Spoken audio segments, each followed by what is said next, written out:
Good morning. I hope I'm audible to you. Okay. So right now, the biggest challenge that we are facing as a nation is just to be said in simple terms. Can anybody say what is the right now biggest challenge from the administrative perspective that we are facing? Anybody? Any clue? Any guess? What is it we are seeing across the nation, across the governments? We are facing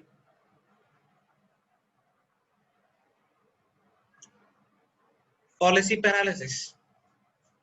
What do you mean by policy paralysis? For example, right now I'm seeing that we do not know the syllabus for this coming academic year. We do not know what topics are to be covered, what topics are not to be covered.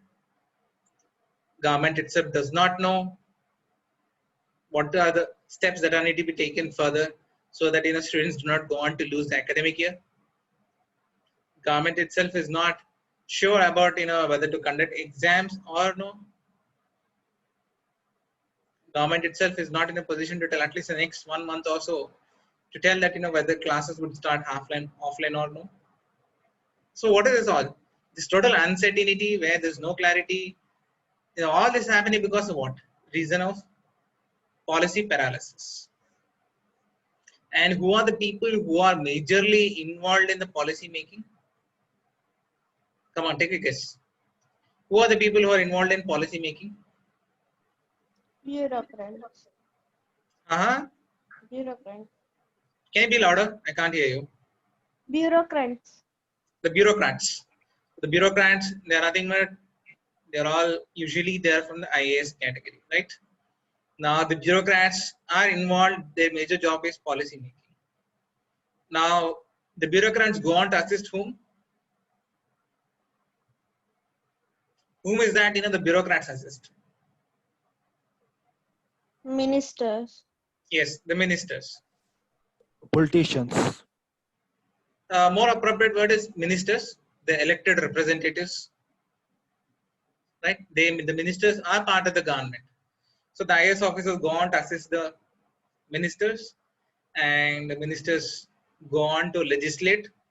That is, they go on to make laws. So once law is made, the policy comes into effect. So, but for the policy to come into effect, the first stage is that you need to frame a policy. There has to be some guiding force, and that guiding force is the IAS. So basically, what I intend to say is that right now the biggest challenge that we are facing as a country is the policy making, and for policy making, the brain behind the unknown face in the government, or the face which people don't get to see during the process, during the stage of policy making, is IAS officers. And you're all going to prepare for civil service examination. That is, you aspire to become IAS, right? Yes or no? Yes, sir. Oh. So what about rest? Rest all are like, we do not know what is that we are going to do. You're not confident of, becoming an IAS. Anybody? No, nobody wants to answer. Yes. Nobody would want to answer. I see only Swati speaking. What about the rest?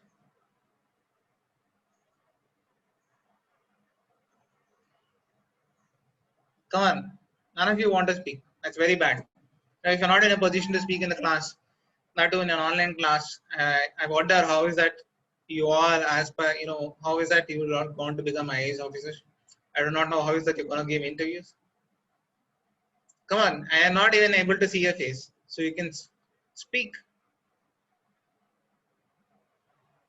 Yes, sir. Okay, one more yes. What about the rest? Yes, No, sir. they're still dreaming, whether to become IAS or no, let's see. Yes, sir. Yes, sir. Yes, sir. Fine, great, okay. So you are going to see how the policy making is going to happen in the future. It all depends on the current generation. That is, who all going to become IAS officers.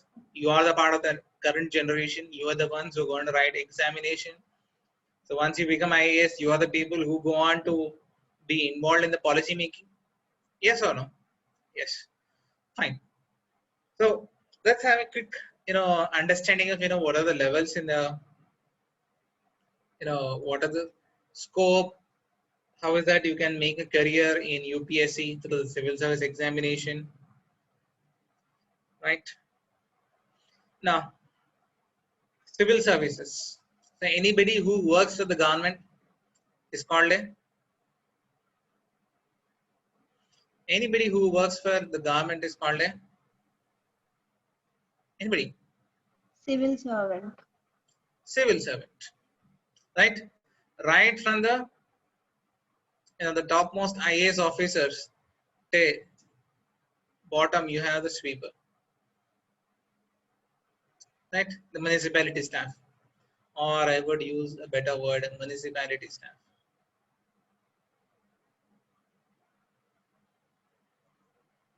These are all, they're all the one term that we actually are supposed to use is civil servant. But in India, what is it? We have a problem with regards to work. We always we put a person who is an IAS at a high regard and a person who is a municipality staff at a lower level. Yes or no? Yes, Yes. sir. Yes, sir. So IAS means, if he's an IAS officer, how is that we see him? We give him more respect. We fear him, right? We think that he's a great person, right? He is doing very good job. But somebody who's working in a municipality, what is that you do? Do you give respect? No. Do you give the same No. respect that you give to an IAS officer to the staff working in municipality? No, sir. No, sir. No, you don't give the same respect. Then further, do you keep him in good regard? That is, do you keep in high regard? Do you think that he's doing a nice job? No, right? You feel that he's doing a low kind of job. So you go on to categorize. You say that some job is very good job, other job is very bad. But what did Swami Vivekananda say?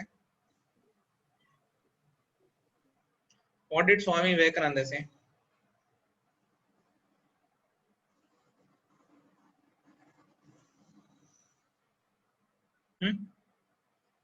What did Swami Vivekananda say? The difference between man to man is the level of concentration. No, with regards to job. Swami Vivekananda says that all jobs are noble.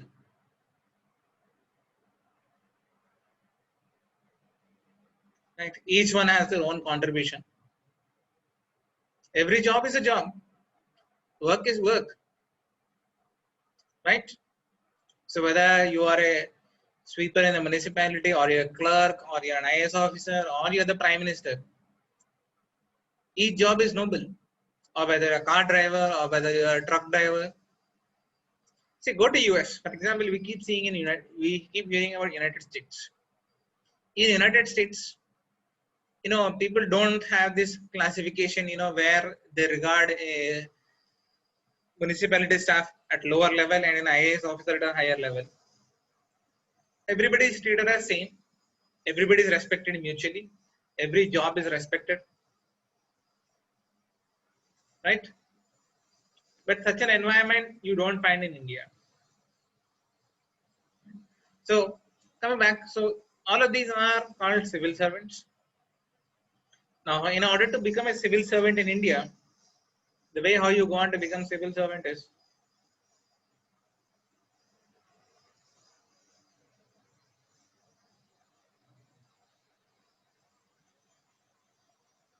the services classification is into all India services, then central services, then third is the state services. So what are all India services? IAS, IPS, and Indian Foreign or Indian Forest Service. Indian Forest, not foreign. Right? Then there are central services which are classified into Group A, Group B, and there is another one next group called Group C.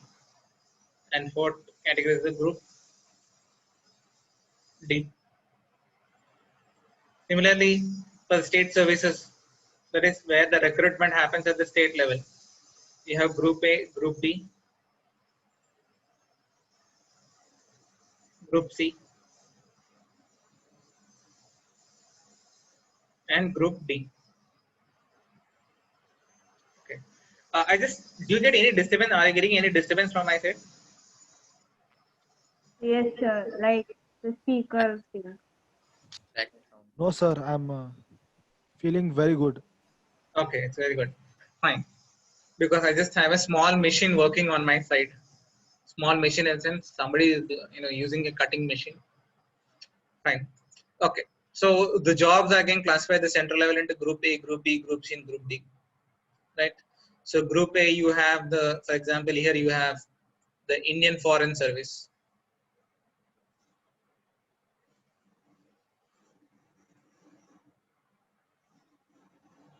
That is IFS.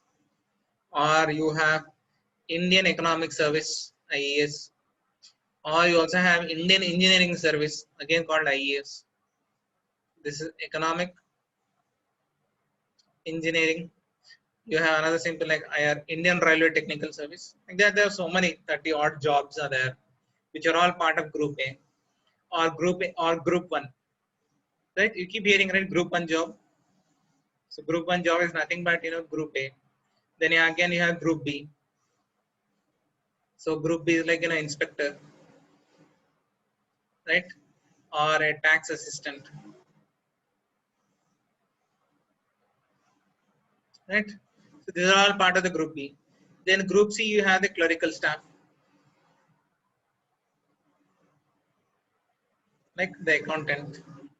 Then Group D, you have the assistant staff, like drivers, you know,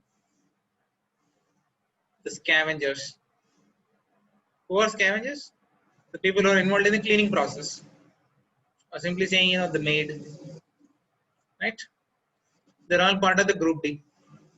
A similar classification you see at the state level too. Group A, Group B, Group C, Group D. Right? Okay. So these are the various kind of jobs that you find in the government. The jobs in the government are classified into Group A, Group B, Group C, Group D. Other way saying Group 1, Group 2, Group 3, Group 4. Right? Sir, where does IAS fall? IRS fall? IRS falls in the central services, Group A.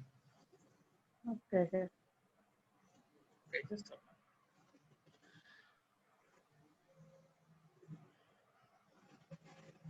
Right? That's where the IRS falls, Indian Revenue Service. Right? Okay. So this is how the jobs are classified in India. But in India, always there is high Sir, regards for IAS office sir, because then yes, somebody want to speak. Yes, go ahead. sir, what the difference between IAS and IRS? IAS stands for Indian Administrative Service. IRS stands for Revenue Service. Now, revenue means what? Somebody is involved in a tax collection. So, tax collection is done by IRS. District administration is carried out by IAS. One is Indian Administrative Service, other is Indian Revenue Service. Revenue means money. Income. The person who deals with the money is the IRS. The person who deals with general administration is the IAS. Okay, Right? sir. Thank you. Next, fine. So this is how the things are classified. So just have a look before we proceed. In case you have any doubt, you can ask.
Right.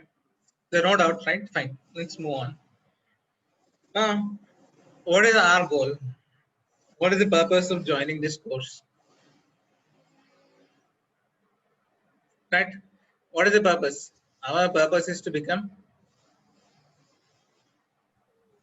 IAS. IAS. Do you have the capability or ability? Yes, sir. Yes. Yes, definitely. Yes. Because this exam does not test intelligence. This exam is not about intelligence. It is about Hard work. hard work. Do you need to speak excellent English? No. Do you need to be a poet? No. What do you need? Hard work. Hard work. You just need hard work. That's it. Nothing else. Nothing more.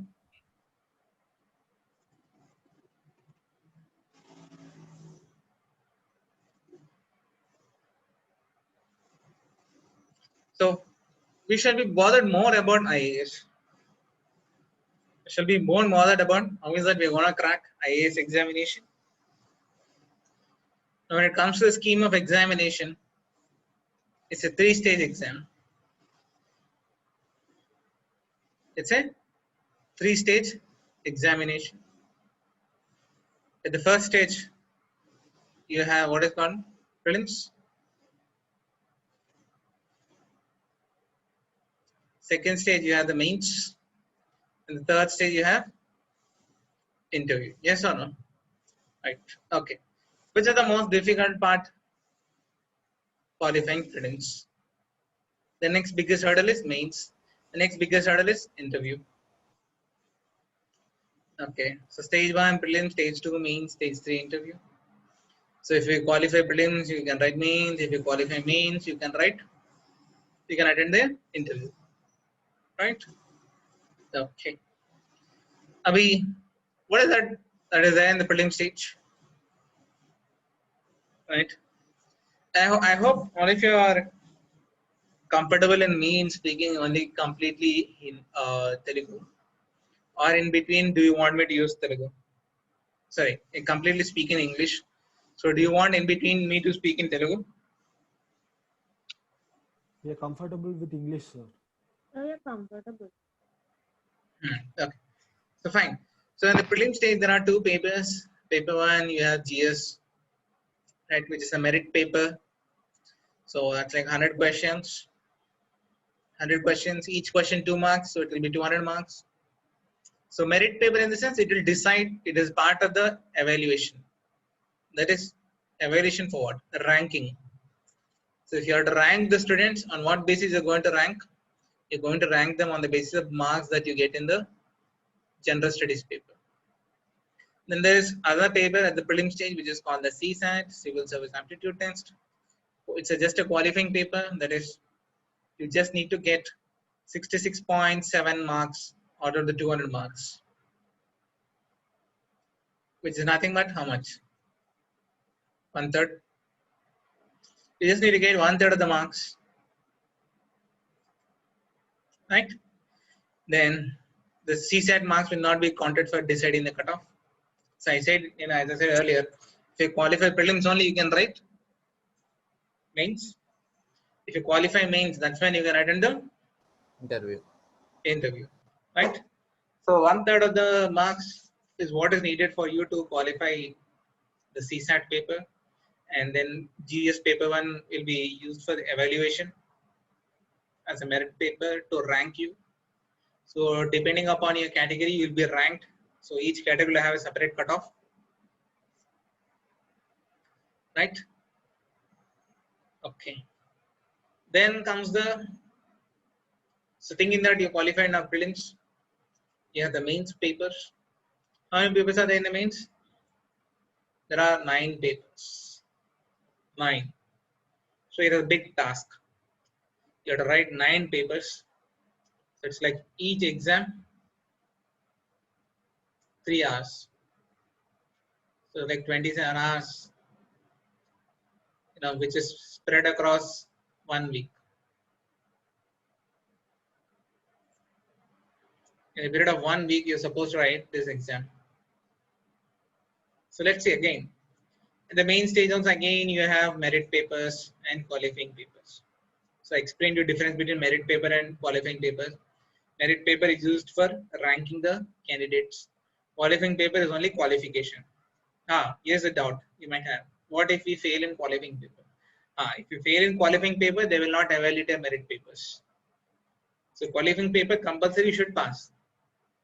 If you fail in the qualifying paper, they will not evaluate your merit papers.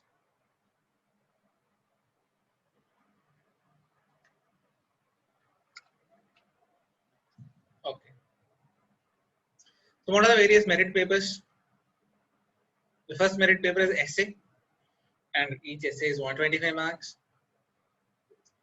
Each essay paper 25 or 250 marks. You're supposed to write 2 essays. You're supposed to write 2 essays. Each essay is 125 marks. So total it is 250 marks. Right? Then you have the GS papers. The GS means general studies. General studies is different from general knowledge. So do not confuse between general studies and general knowledge. Both are different. So as the word says, general study.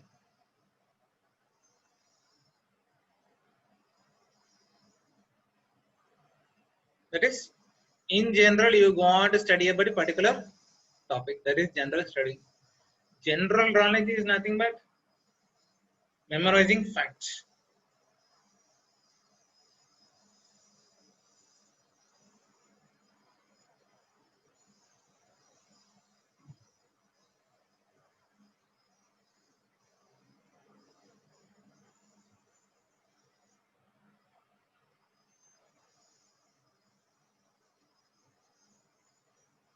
Can somebody tell me what will be part of general knowledge? What do you think are part of general knowledge? Anyway, Newspapers what a newspaper? and like the current affairs part.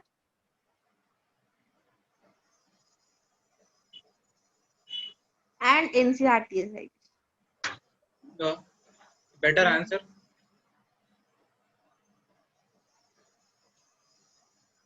For example, what about knowing all the country capitals, knowing their currencies? If I ask you what is US capital, let me ask you what is Azerbaijan capital, what is Kazakhstan capital, what is Sudan capital, and if you want to answer, then that is general knowledge. If I ask you what is Britain's currency and you want to say pound, yes, that is part of your general knowledge. Right? You are just memorizing facts and you're when asked you are recollecting that and you're telling it off. Right? If I ask you who is the Prime Minister of Britain and you want to say Boris Johnson, that is general knowledge. But if I ask you, what is the health policy of Britain? What is the health policy of Britain? And how is it different from Indian health policy? If I ask you,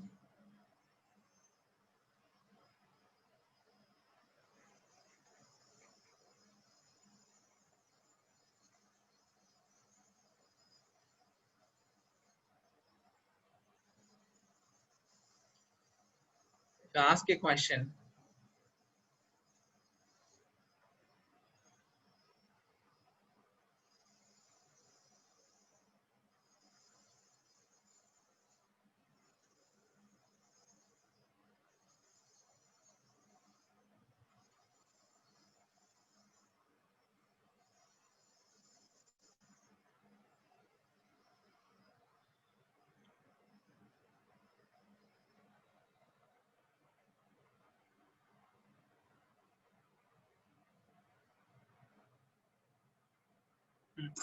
can somebody read this question? Yes, Swati, you can read. What is the health policy of Britain? How is it different from Indian health policy? So that forms part of your What do you call it as? General knowledge. Political. Current affairs. General studies. Yes. This question is called general studies because you are studying what is the health policy of Britain, and you're going to study how Britain's health policy is different from Indian health policy. So here you are going to study the health policies, and this kind of things form part of your general studies. So that is why if you pick up general knowledge book, you will not find the health policy of Britain. In market, you will get general knowledge books. Yes or no? Yes or no? In market, you get general knowledge books. Have you ever purchased? Yes. Yes, sir. Yes, sir. Yes, sir. So in those kind of books, do you find health policy of Britain? No. No. No, sir. Huh? No, You sir. don't. No, You sir. don't find, right? You don't find, right? Yes. So, what is that you find generally in general knowledge books that you find in market? Facts.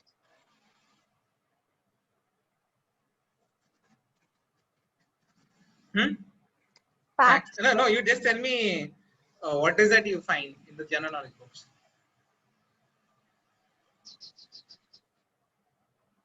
Countries, capitals. More.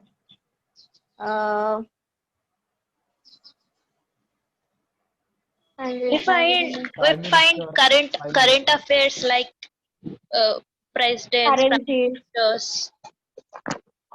Hmm. Countries and currencies. Hmm. Their neighbors. Hmm. Okay. years, Oh. dates, National sports, national flag, like national anthem Symbols. of every country.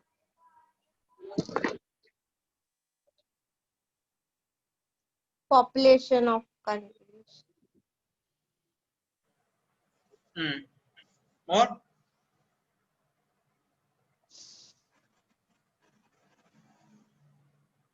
More. Landforms of landforms, different landforms. What do you mean by landforms? Landforms means like different landforms, What do you mean by different landforms? I am like asking you what. mountains, plateaus. Okay, that's good. Okay, those are landforms. Okay, fine. You just want to find which is the tallest peak, Yeah. right? So that kind of information you find. Okay. Yeah. geographical facts, Okay, geographical facts. More. Hmm? About the leaders like birth, date, death, Uh-huh. work. What? About national leaders like National leaders. yes. Uh, okay. What else? Okay. So these are some things that you will find in the general knowledge books, but these are not part of our study.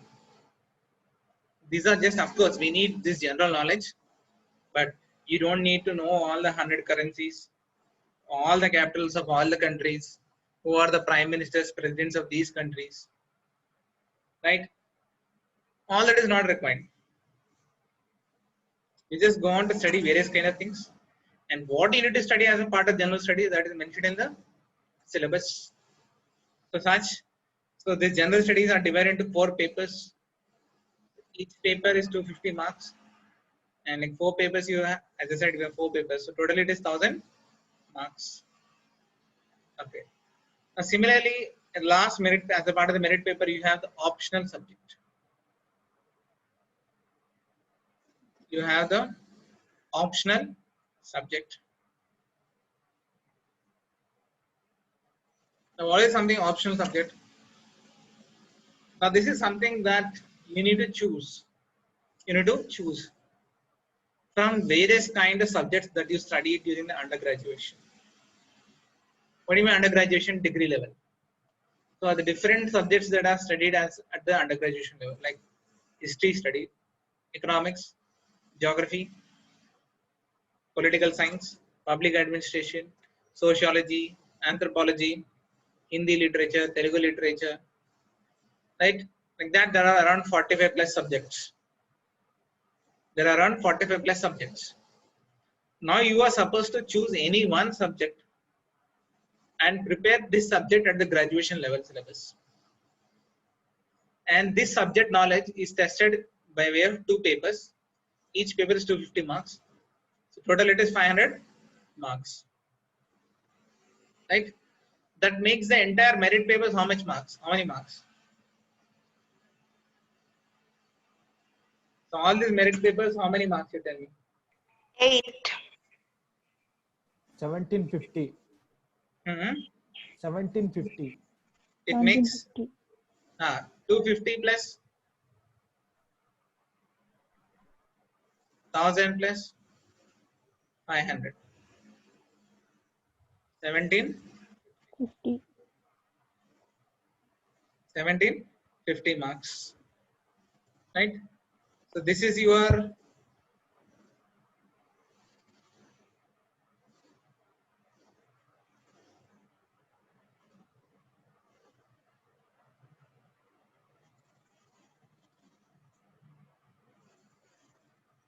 marks at the mains level, right? Then similarly, the mains level you have the qualifying papers. You have the qualifying papers. Each qualifying paper, first qualifying paper that you have is English, and English with 300 marks. And what is the qualifying mark? 75 marks. Similarly, you need to choose one regional language, and the regional language in your case is a Telugu, and that is also for 300 marks. We are supposed to get 75 marks. So 75 out of 300, how much is the percentage? 75 divided by 300, how much percentage? Tell me quickly.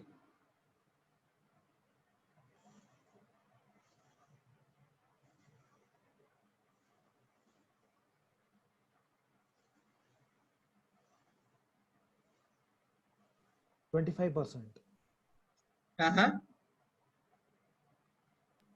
25. 25%. 25%. Right? 25%. So just you need to get 25% of the marks in English and Telugu, which you can easily get because these papers are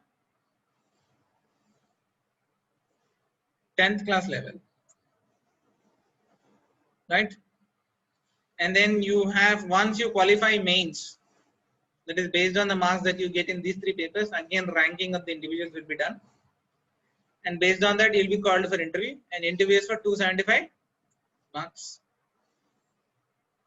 and finally you will be evaluated for this 1750 marks that you scored in the mains plus 275 marks in the interview. That gives you a total of 2025. So for this 2025 marks you'll be evaluated, and based on how much marks each candidate gets in interview plus mains, a ranking list would be prepared, and accordingly the ranks will be announced. Right? Okay. So I just want you to copy this quickly. Copy this quickly.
Just let me know once you're done with writing this. I'll change the slide. Yes, sir. I am done, Sorry, sir. already wrote all of them. Yeah, please write it again. Okay, fine. Now just copy this next. I'm going on to the next slide. Yes, copy this slide.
Done? Yes, sure. Yes, sir. Yes, sir. Yes, Okay. sir. Fine. Let's move on. So this is the general marking pattern that is there. Even if you know it is very, very well and good. If you do not know, just kindly revise it again.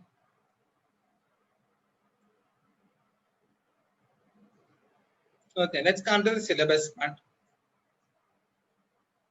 Now let's get into the preliminary syllabus. That is your prelims. Now there are 7 topics that are part of your prelims. Right?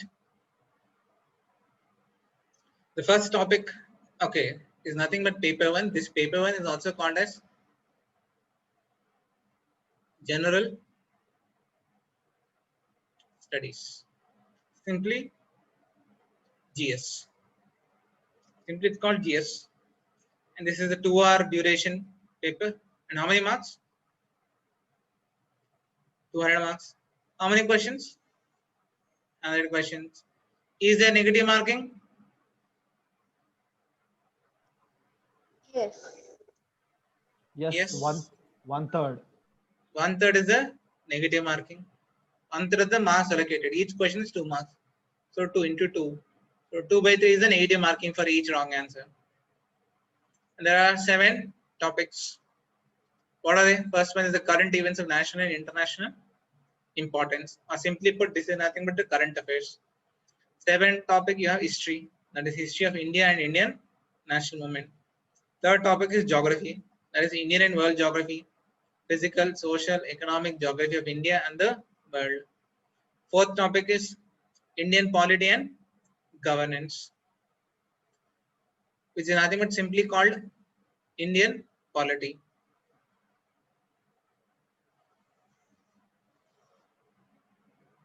And as a part of it, you have constitution, political system, panchayat raj, public policy, rights issues, etc. And 5th topic, you have economic and social development. And as a part of it, you want to study sustainable development, poverty, inclusion, demographics, social sector initiatives, etc. This is simply called Indian economy.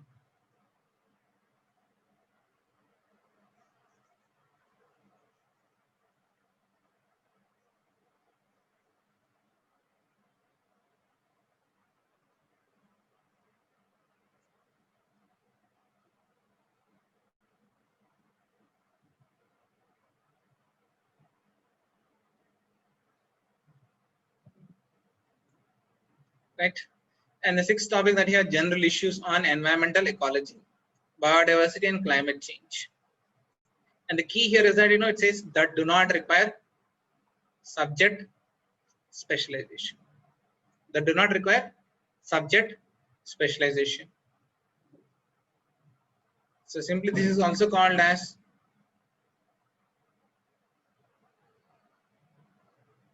environmental ecology.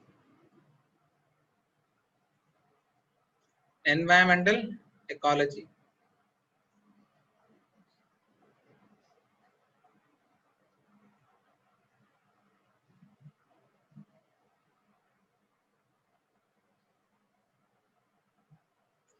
Seventh topic here, the general science. So general science is not here physics, chemistry, and biology. This is mentioned in the main syllabus.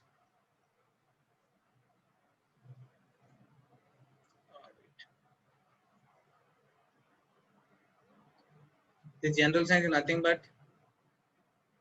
topic number 11, 12, and 13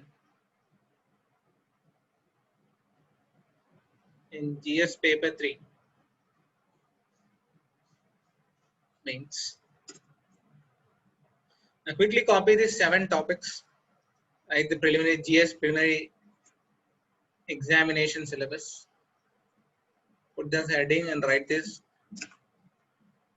Sir, already we have this sheet with us, sir. I know that. You please write it.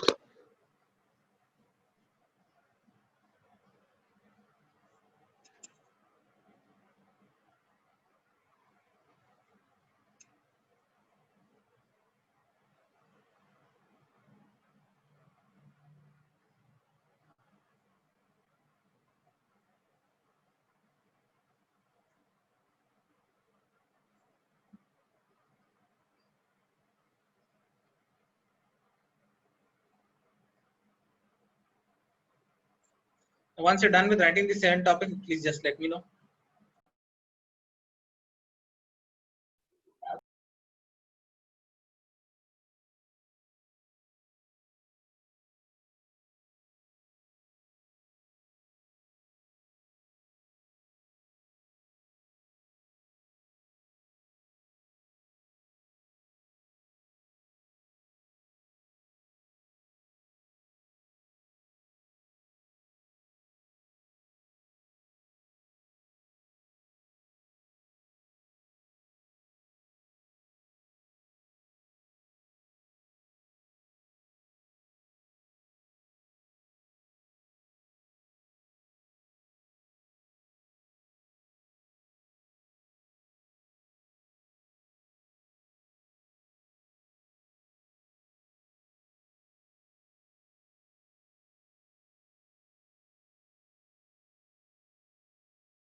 Then, sir.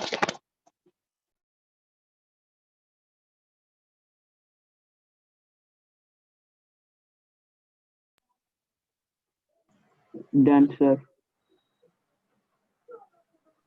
Done, sir.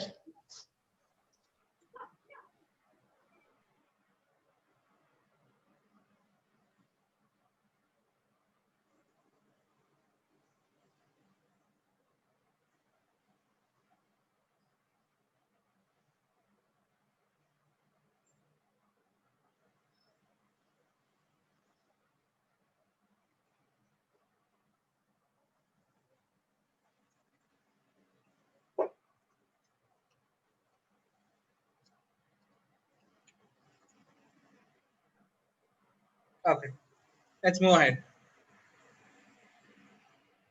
So then you have the next paper at the prelim stage, that is CSAT. CSAT stands for. Sir, can you wait for Civil a minute? Services Sir? Aptitude Test. Sir, I'm writing. Or you just want me to go back? Yes, sir. Just a minute.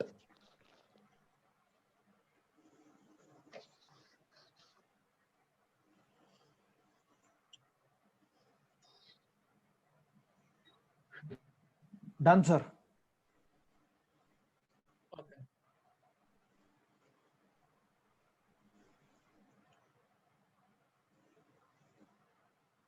Yeah, the Civil Services Aptitude Test, simply called CSAT. This is like a mental aptitude exam where they will test your English as well as mathematics. There are 6 topics as a part of it. Again, it's a 2-hour exam. There are 80 questions. Each question is 2.5 marks. Then makes it 200. Negative marking is how much? Again, 1/3.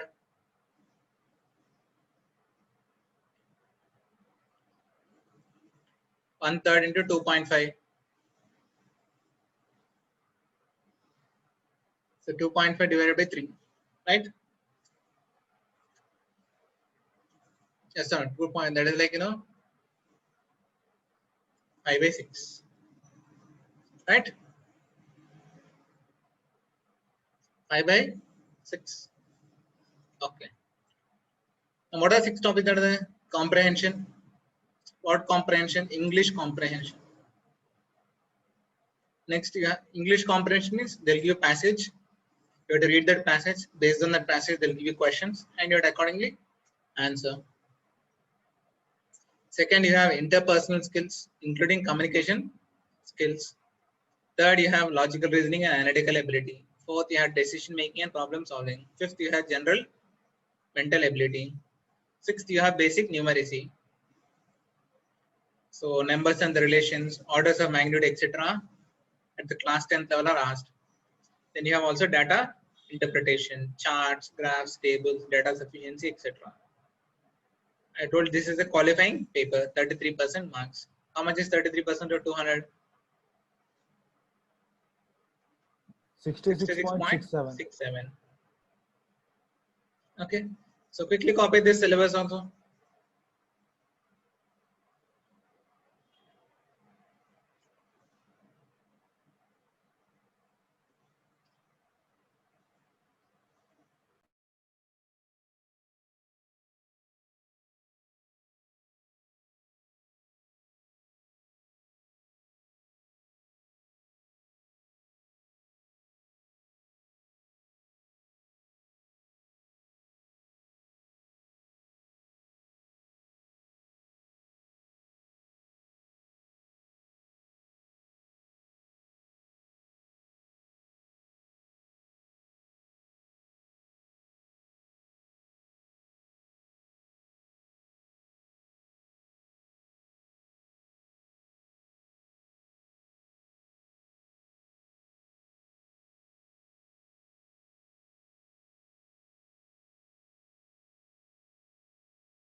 Completed, sir.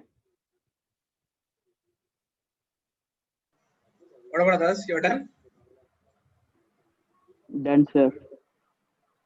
Done, sir. Done, sir. Okay. Fine. Okay, so that completes your general studies syllabus. I mean, your syllabus for preliminary examination, right? Now let's see what is the syllabus for mains examination.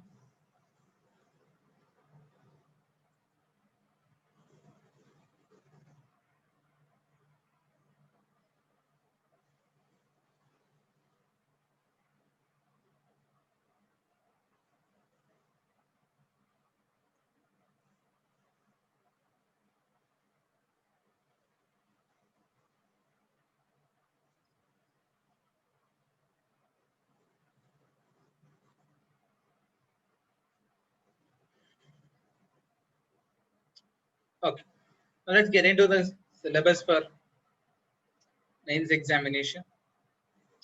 So, how many merit papers are there in the mains?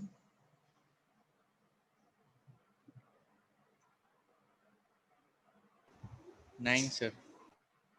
7. Where did number 9 come from? Total 9 papers, 2 are merit papers. 7 are merit papers. 2 are qualifying papers. Okay, now let's look into the merit papers. The first paper is your essay paper. The first paper is your essay paper.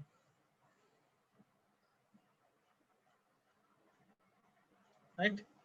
The essay paper is your first paper. Okay. So how many essays you're supposed to write? Syllabus says that candidates may be required to write essays on multiple topics. So right now this multiple topics is restricted to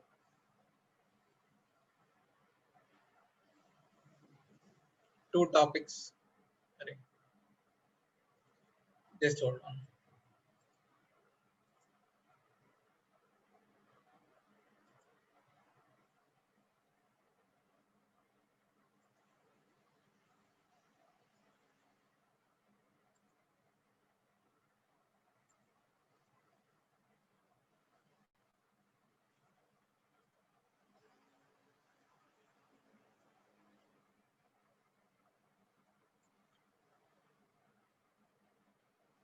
Okay.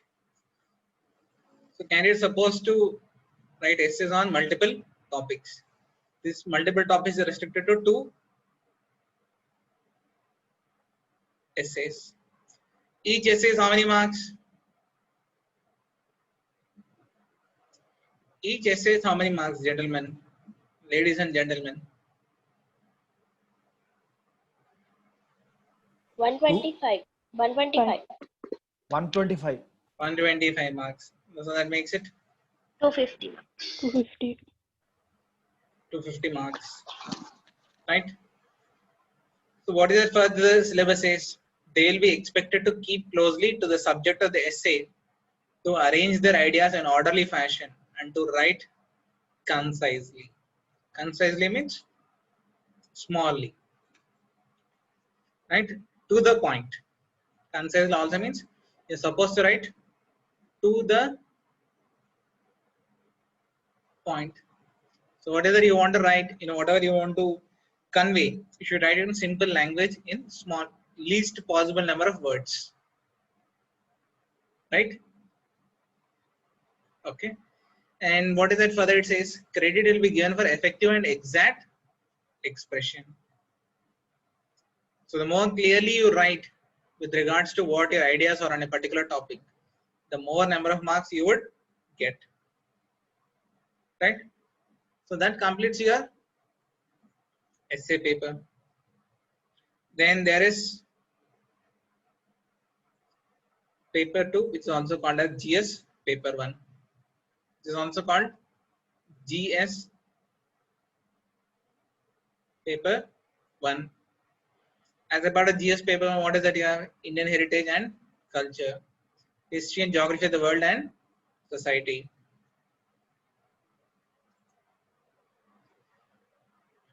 Right? So what are the various topics as a part of this? Okay. The first topic is called what? Okay, now who would take? Okay, fine. Fine, Bhargavi. Can you hear me?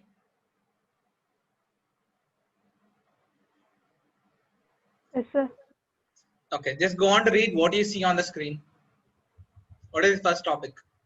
Indian culture will cover the silent aspects of art forms, literature, and architecture from ancient to modern times. Okay, so this is simply nothing but your Indian culture syllabus. Yes, sir. Indian art and culture. Not just culture, Indian art and Culture. culture. Okay, right. Read the next topic, second topic. Modern India history from about the middle of the 18th century until the present signify events, personality, issues. Okay, this is your Modern Indian history. okay modern India syllabus. Next, read. The freedom struggle, its various stages and important contributants from different parts of the country. Okay, this is also part of your modern India. Yes, sir. Next, Post-independence responsibilities and recognition within the country. post independence consolidation and reorganization within the country. This is nothing but post independence India. So Indian history here divided into Indian art and culture, modern India, post independence India in the mains level, right? You don't see medieval India and ancient India be part of the syllabus. Getting it? Ancient India and medieval India are not part of the mains syllabus. Next, read it out. Bhargavi. History of the world will include events from 18th century such as Industrial Revolution, World Wars, revivals of national boundaries, colonization, decolonization, politics, Slowly and clarity. Clarity is missing. Slowly and loudly, clearly you pronounce it. decolonization, political philosophies like communism, capitalism, socialism, etc., their forms and effects on the society. Bhargavi didn't have breakfast. Yes, sir. And right. So this is your world history syllabus. Next, read. Silent futures of Indian society, diversity of India, Next, role of women and women's organization, population and associate issues, poverty and developmental issues, unurbanization, their problems and their remembrance. okay. Let's hold on.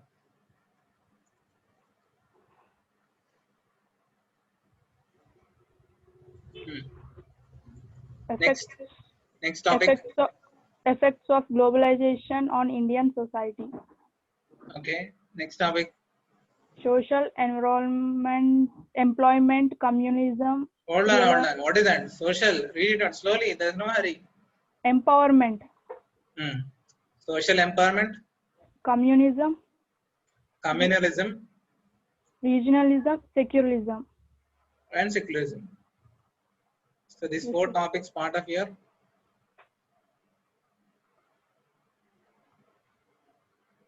Indian society. right. What does the heading say? This part. Society. Next. Silent futures of world Salient physical. features. Sir?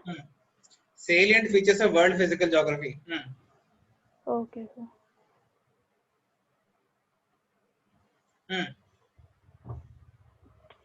Distribution of key nature reserves across the Key world. natural resources.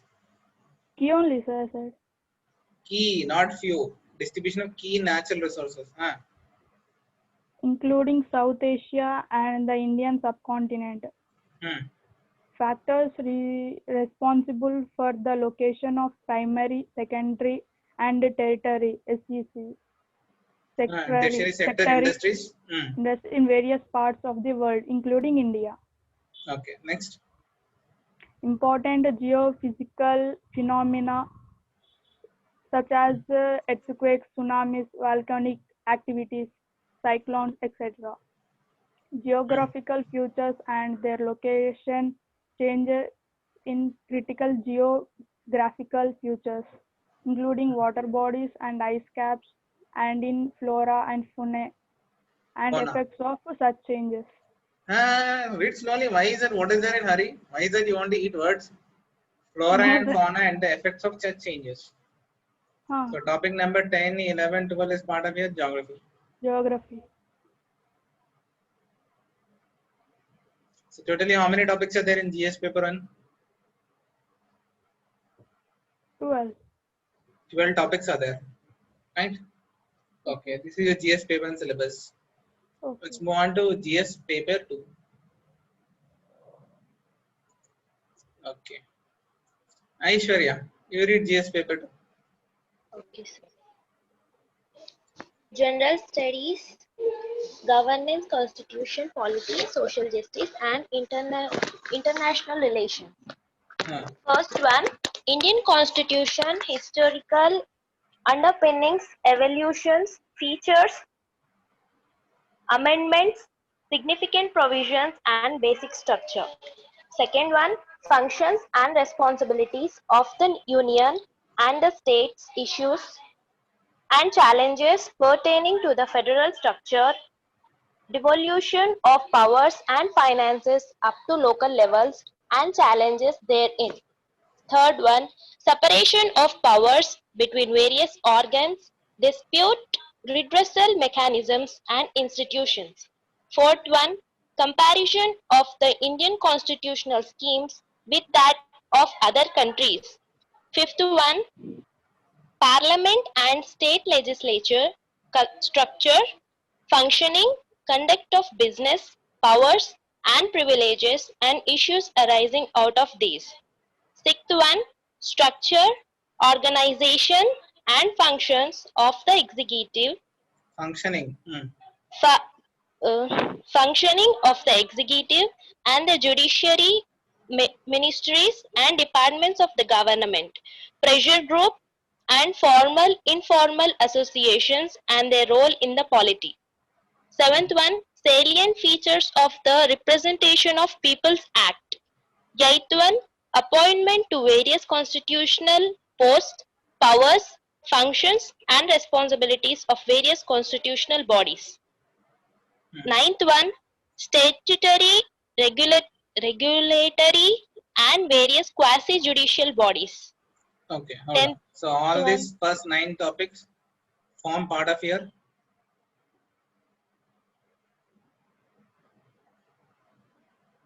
Indian polity, also called Constitution.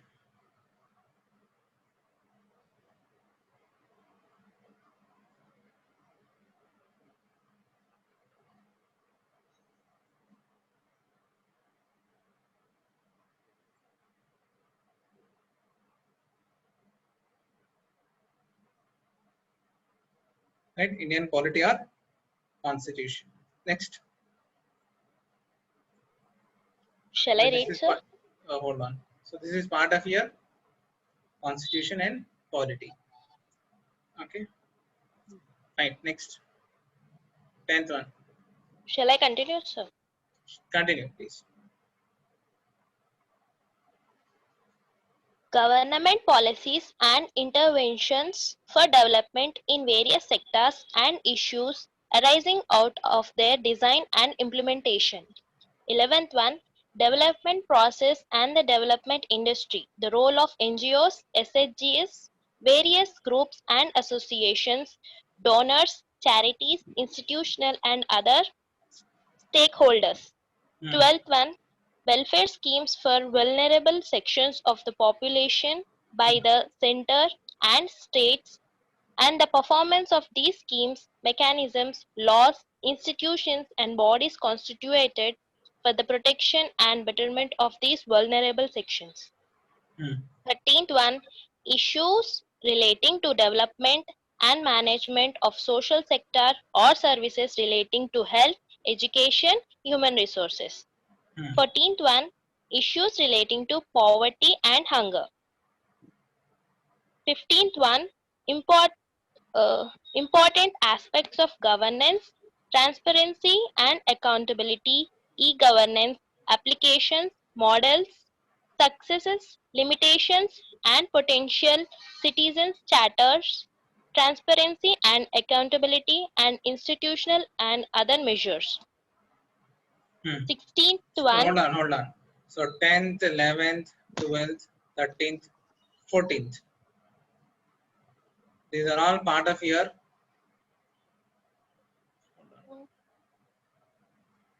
what do you call it as?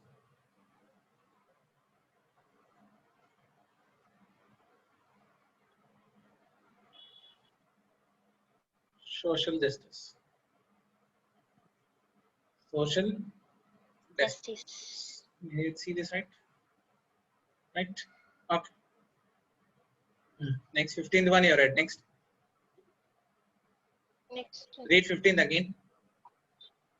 Important aspects of governance, transparency and accountability, e-governance, applications, models, successes, limitations and potential, citizen charters, transparency and accountability and institutional and other measures. Okay. So this is part of your. Okay. Next 16th one also you read. 16th one, role of civil services in a democracy. Okay. So both these two topics are part of Governance. governance. Okay. Read next. 17th one, India and its neighborhood relations. 18th one, bilateral, regional and global groupings and agreements involving India and or affecting India's interests. 19th one, effect India of diaspora. Who will read that? Indian diaspora.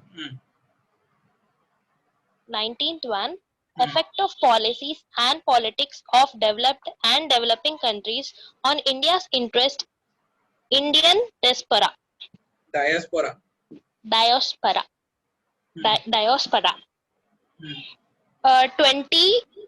20th one, important international institutions, agencies and fora they structure mandate. So these last four topics part of your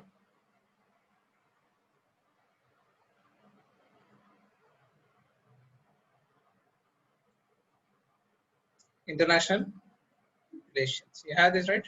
Last topic. Okay. That's you're done with the GS paper 2.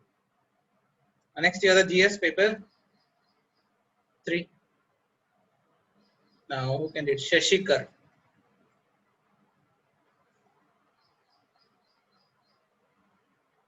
Shashikar.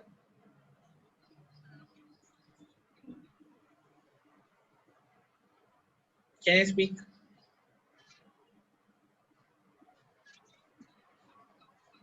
Can you hear me, Shashikar?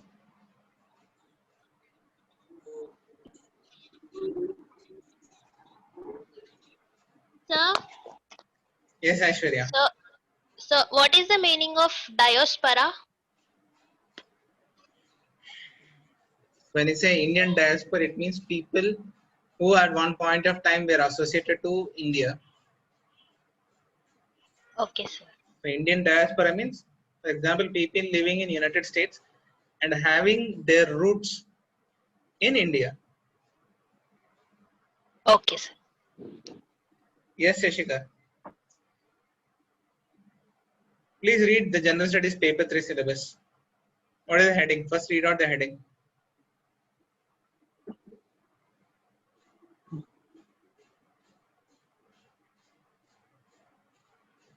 Social service, justice, Your audio is not clear.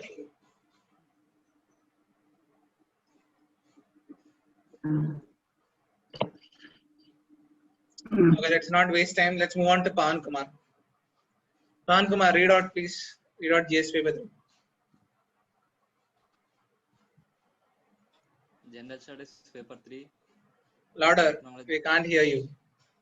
General Studies, Paper 3, Technology, Economic Development, Biodiversity, Environment, Security and Disaster Management. Okay. Indian economy and issues relating to planning, mobilization of resources, growth, development, and employment. Second point, inclusive growth and issues arising from it. Third point, government budgeting. Fourth point, major cropping pattern in various parts of country, different types of irrigation and irrigation system storage, transport and marketing of agriculture produce, and issues related constraints, e-technology in aid of farmers. Fifth point, issues related to direct and indirect farm subsidies and minimum support prices, public distribution system, objectives, functionings, limitations, revamping, issues of buffer stocks, Hold on, revamping. There is semicolon. Means pause. Next topic. issues of buffer stocks and food security, technology missions, economics of animal rearing. Okay. Sixth point, food processing and related industries in India, scope and significance, location upstream and downstream requirements, supply chain management. Seventh point, land reforms in India. Eighth point, effects of liberalization on economy, changes in industrial policy and their effects on industrial growth. Ninth point, infrastructure, energy, ports, roads, airports, railways, etc. 10th point, investment models. Okay. So these first 10 topics are part of your what is called as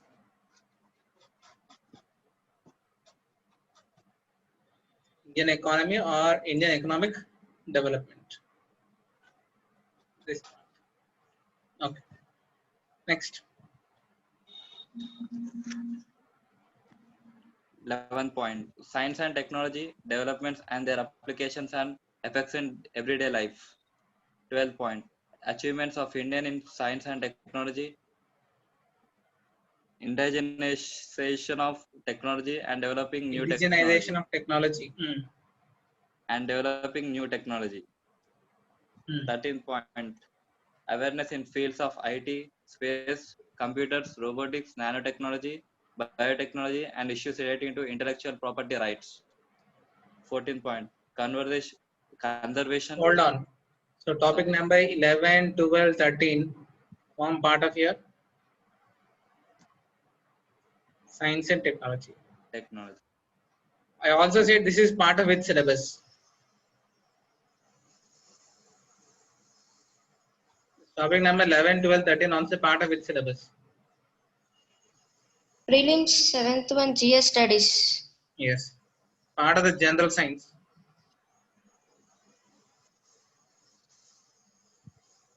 Part of the general science in prelims. Okay. Fine. 14th point, conservation, environmental pollution and degradation, environmental impact assessment. 15th point, disaster and disaster hold on. management. So 14th point is nothing but your environment. The topic on environment, this part. Also part of your biodiversity. Done. You're done with technology. Next. Okay, read 15th point.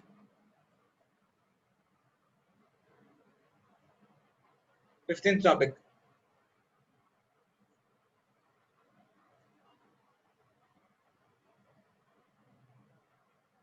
Okay, we lost him. How is that? Why did he mute? Pawan. 15th point, disaster and disaster management. Okay, so this is part of your disaster management here. You're done with disaster management. Okay. Then 16th point, linkages between development and spread of extremism. 17th 17 point, role of external state and non-state actors in creating challenges to internal security.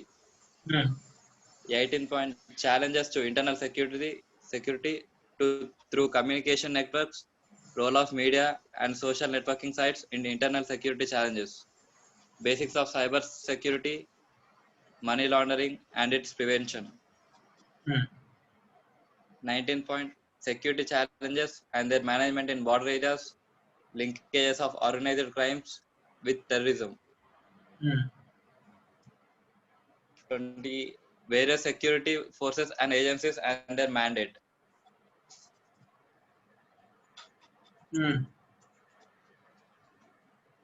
That's also.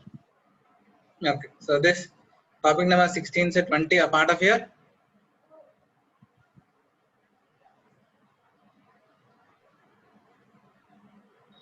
Internal security.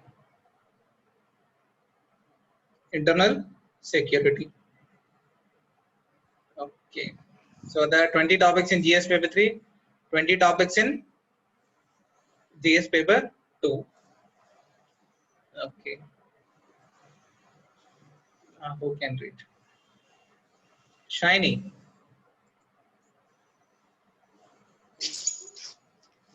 Yeah, please read for us in a GS paper 4, ethics, integrity and aptitude. So I always should be using GS paper 1, GS paper 2, GS paper 3, GS paper 4, not paper 3, paper 4 like that. So GS paper 4 means ethics, integrity and aptitude. Yes, Shiny, read it out. This paper will include questions to test the candidates' attitude and approach to issues relating to integrity, probity in public life and his problem-solving approach to various issues and conflicts faced by him in dealing with society. Questions may utilize the case study approach to determine these aspects. The following broad areas will be covered. Broad areas. Broad. First point. First topic. Ethics and human interface. Essence. That is a topic name. Ethics and human interface is a topic name. And as a part of it, what is it you study? Essence, determinants and co-sequence of ethics in human action. Consequences of ethics in human actions. Dimensions of ethics. Ethics in public and private and public relationships. Human values, lessons from lives and teaching of great leaders, reformers and administrators.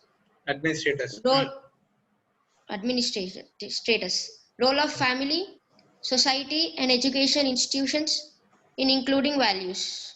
Inculcating values.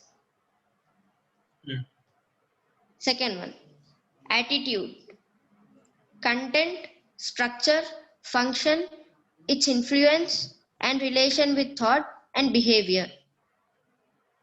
Moral and political attitudes, social influence and persuasion. Next. Third one, attitude and foundational values for aptitude and foundational values for civil service. Integrity, impartiality and non-partisanship. Partisanship. Objectivity, dedication to public service, empathy, tolerance and compassion towards the weaker sections. Fourth one, emotional intelligence, concepts and their utilities and application in administration and governance. Fifth one, contributions of moral thinkers and philosophers from India and world. Sixth one, public or civil service values in ethics in public administration. Status and problems, ethical concerns and dilemmas in government and public institutions. And private. Laws. Where is public? Sorry, and private institutions. Laws, rules, regulations and consigns as source of ethical guidance. Conscience. conscience and accountability and ethical governance, strengthening of ethical and moral values in governance, ethical issues in international relation and funding, corporate governance. Seventh one, probity in governance, concept of public service, philosophical basis of governance and probity, information sharing and transparency in government, right to information, codes of ethics, codes of conduct, citizens charters, work culture, quality of service, service delivery, utilization of public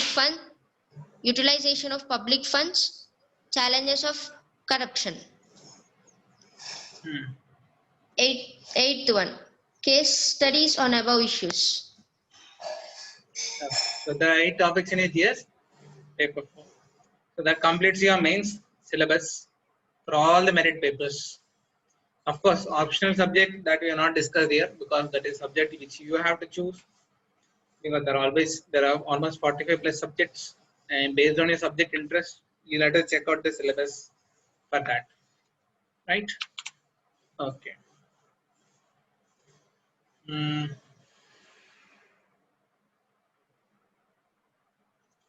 Okay, fine.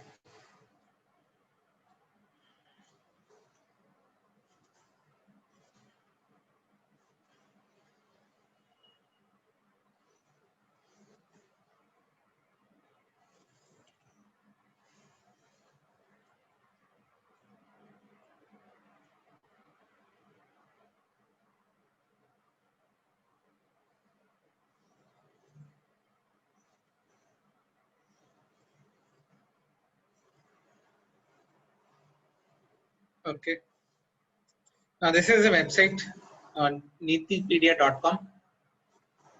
Just note down the URL www.neetipedia.com. I'll just message to everybody on the chat. Yes.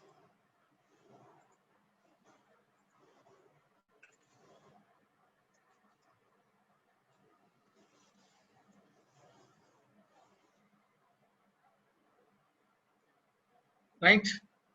Okay. Just go into the login page. So just on the top right you have the login page. Click on the login. Either you can give come down. If you don't have an account, click on join Neeti IAS. Right. Either you can give username and do this, or you can create with your existing Google account. Or wait, hold on.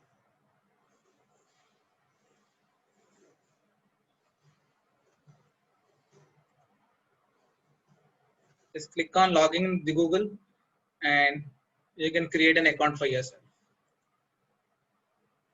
Right. So just create an account. If you're not done, create an account in order to get access, in order to log into the portal. This is the portal where entire general studies information is there. I hope all of you opened the website.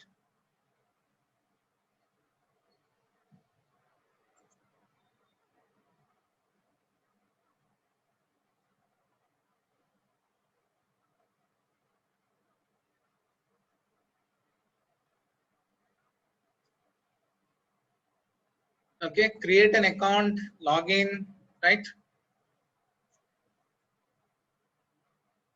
Fine.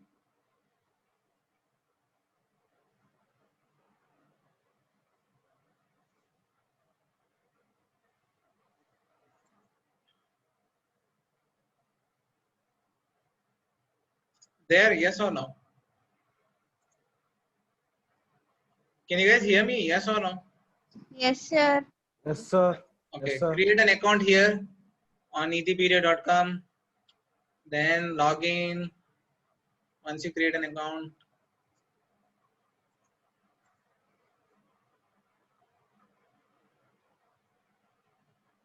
Okay, so entire information is there. So all the NCERT textbooks, you can find it here. Right? Some class 6th, class 12th NCERTs you would find here. Just download them. Come back again. In the download section, you have the NCERTs. You also have e-books. There are different kind of e-books. There you get access to all of these only provided you log in. Right?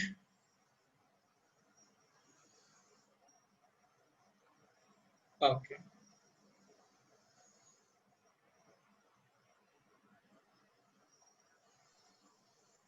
Sir, Yes. sir, yesterday you told us to download World History, some Norway book, right? Yes. That the storage is so long that we couldn't download. Right. Space, no space. Right. It is showing, right? Download. Ah, Click on the download. Get downloaded. no, it is not getting downloaded. It will. Hmm? It will. It will.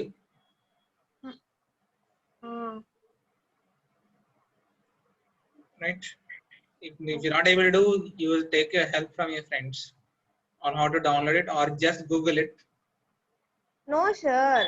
Like the space is too long to download. My dear lady, that is on Google. So no question of mistake. Right? If you're not able to do it, means some problem with the device. Try doing it from other device or download it on your laptop.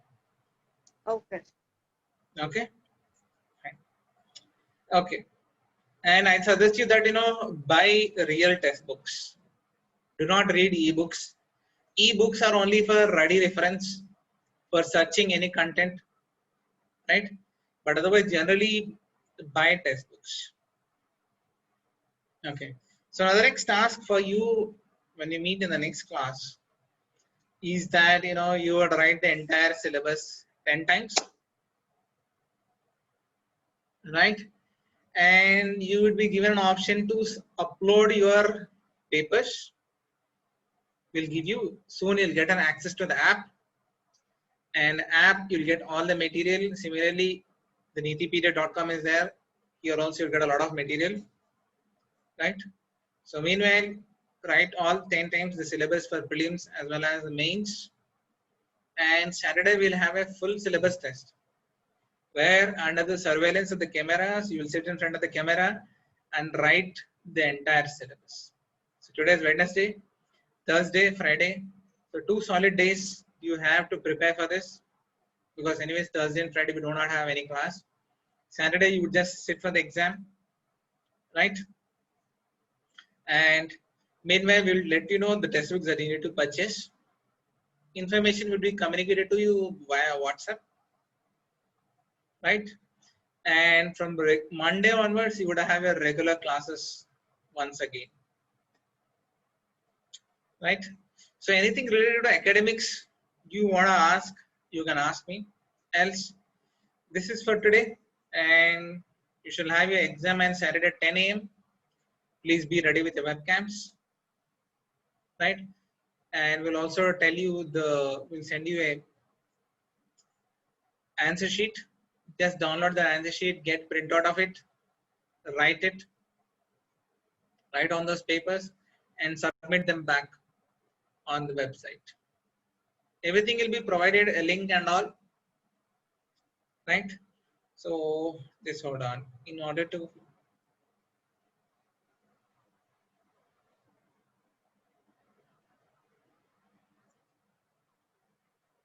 okay, so just log into Neetipedia, and here you have answer writing practice. Click on AWP. If you click on AWP, you'll have UPSC sample answer sheet.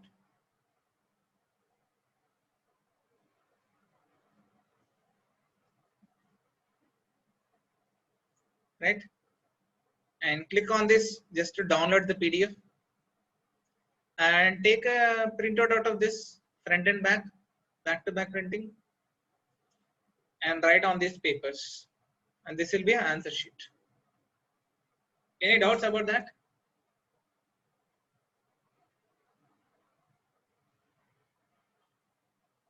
Right. Fine then. And we shall end our class here for today. Thank you for your time and patience.